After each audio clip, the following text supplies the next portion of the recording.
Bonjour à tous et bienvenue dans le podcast La justice et moi. Je suis Nadia Bourria et je vous raconte le droit simplement, histoire de peut-être vous réconcilier avec le monde judiciaire. Dans l'épisode d'aujourd'hui, je vais vous parler de divorce et je vais vous partager des éléments un petit peu plus techniques, plus juridiques.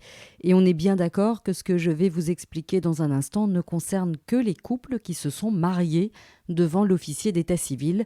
Je vous expliquerai dans un autre épisode ce qu'il en est des couples non mariés.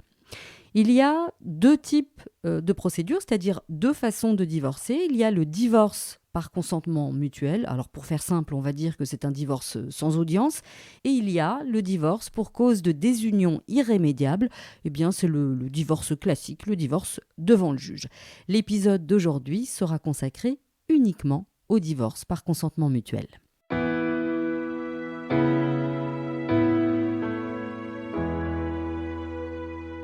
La particularité du divorce par consentement mutuel, que les avocats appellent également DCM, c'est que les époux doivent être d'accord sur tout, absolument sur tout. Vous pouvez avoir très bien travaillé, fait de très nombreux allers-retours. Si un seul des éléments que je vais évoquer dans un instant manque, votre dossier tombera à l'eau. Vous ne pourrez pas le déposer et même si vous le faites, le juge ne le validera pas. L'autre caractéristique fondamentale du divorce par consentement mutuel, c'est qu'il s'agit d'un divorce presque à la carte. Vous êtes aux manettes, vous pouvez donc le modaliser à votre guise. Le juge n'aura rien à dire, il y a une petite exception, mais j'y viendrai plus tard dans l'épisode. Vous devrez donc construire ce divorce à deux avec l'aide d'un avocat, d'un notaire ou d'un médiateur. Il s'agit d'une véritable co-construction de vos conventions préalables à divorce. C'est comme ça que l'on nomme le document qui va renfermer votre accord. Et ce n'est ni plus ni moins un contrat. Le divorce par consentement mutuel exige donc une bonne entente, une capacité d'écoute des besoins de l'autre et des besoins de l'enfant et une très bonne communication.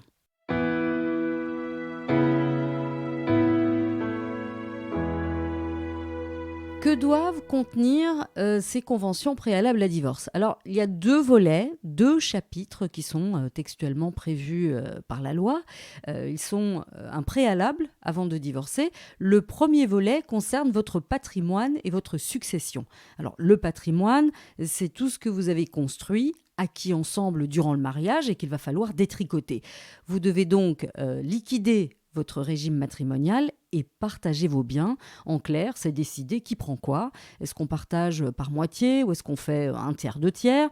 Ici, votre liberté est totale. Vous n'êtes même pas tenu de respecter ce qui était prévu dans le contrat de mariage.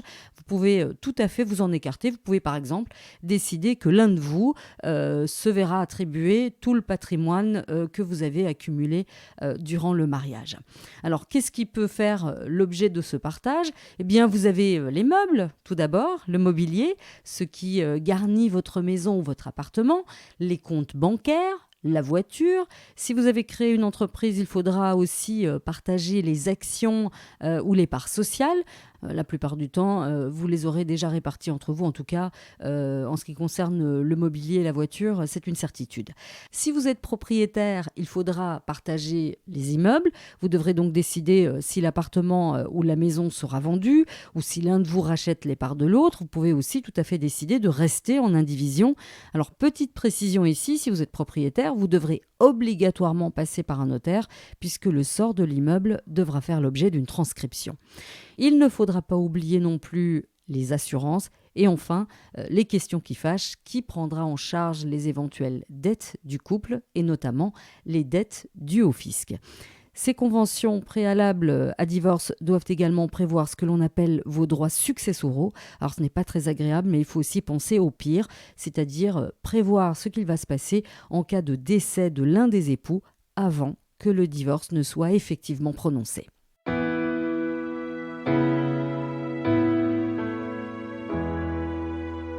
Le deuxième volet sera consacré aux conventions dites personnelles. Ce sont les mesures qui concernent les époux eux-mêmes et les enfants.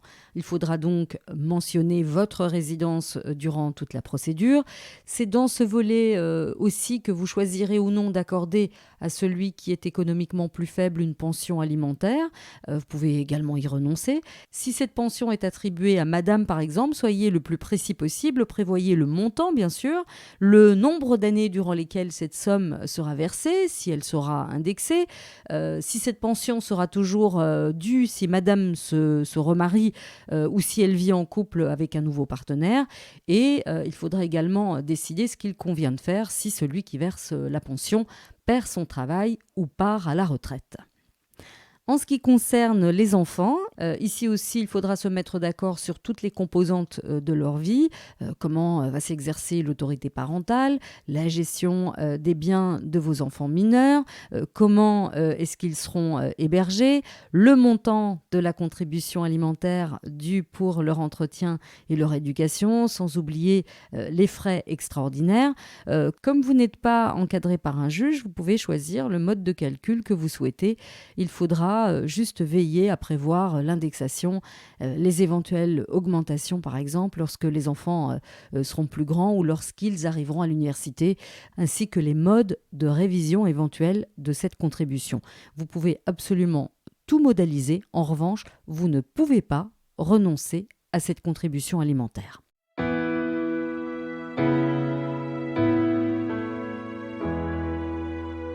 Une fois que vous êtes d'accord sur tous ces éléments, il faudra lancer la procédure. Vous allez le faire via une requête en divorce à déposer au greffe du tribunal de la famille. Comme vous êtes d'accord sur tout, il s'agit d'une requête conjointe qui doit absolument faire référence à vos conventions préalables à divorce signées par vous deux. Donc, en annexe de la requête, il y aura donc ces conventions préalables et d'autres documents ajoutés, les attestations de résidence, les attestations de nationalité, l'acte de mariage et les extraits d'actes de naissance des enfants. Je vous expliquais tout à l'heure qu'il y a une exception à la liberté totale des époux. L'élément sur lequel le juge et le ministère public sont susceptibles d'opérer un contrôle, c'est sur le volet qui concerne précisément les enfants. Dans les 8 jours du dépôt de la requête, le dossier sera transmis par le greffe au procureur du roi qui va rendre un avis et dire entre autres si le volet concernant les enfants est conforme à leur intérêt. Le juge a aussi une faculté de proposer des modifications ou carrément proposer de supprimer des dispositions s'il estime qu'elles sont contraires à l'intérêt de l'enfant.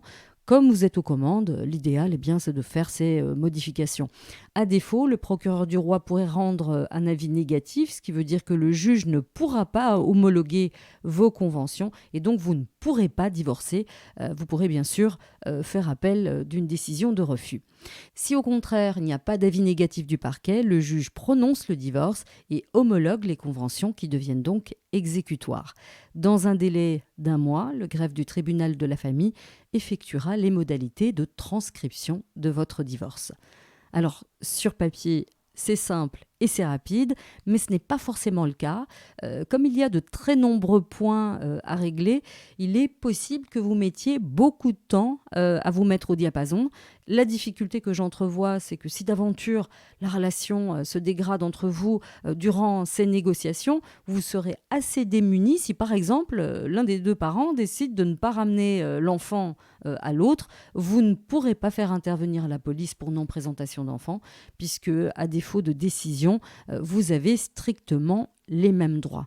Enfin, un dernier conseil, si monsieur ou madame vous menace ou vous met la pression insidieusement pour que vous acceptiez n'importe quoi, préférez le divorce pour des unions irrémédiables dont je vous parlerai dans un prochain épisode. Merci de m'avoir écouté. Je vous le dis à chaque fois, mais c'est important pour faire connaître le podcast. Abonnez-vous, partagez-le pour aider le plus grand nombre et n'hésitez pas à commenter ou à poser vos questions. Et en ce qui me concerne, je vous dis à la semaine prochaine.